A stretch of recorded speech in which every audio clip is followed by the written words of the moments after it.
Hey everyone. In this video, I'm going to show you how to map your Google Drive to your Windows computer.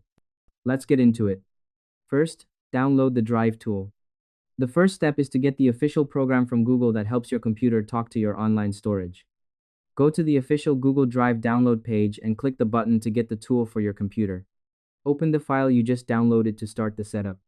This tool is the bridge that lets your Windows computer see the files you have saved online. It ensures your documents are always ready for you. Next, sign in to your account.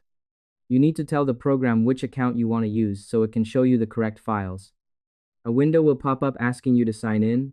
Use your email and password to log in. Click the button to allow the tool to access your files.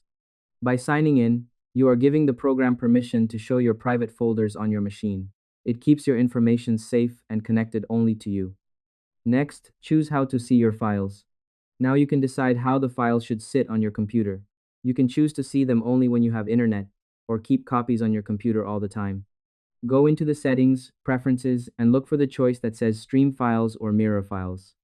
Pick Stream Files if you want to save space on your computer. This is the most important part. This choice tells your computer how to handle the data. Streaming keeps your computer fast because it only grabs the files when you click on them. Lastly, find your new drive.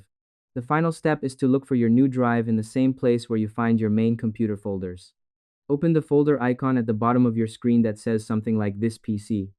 Look for a new letter, like G or my drive, which represents your Google Drive. Now that the drive is there, you can drag and drop files into it just like a regular folder. Your setup is now complete, and your files are easier to use than ever. And that's it. To add your Google Drive to Windows, download the tool, sign into your account, choose your file settings, and find your new drive in this PC. I hope this helped you out, and I see you in the next one.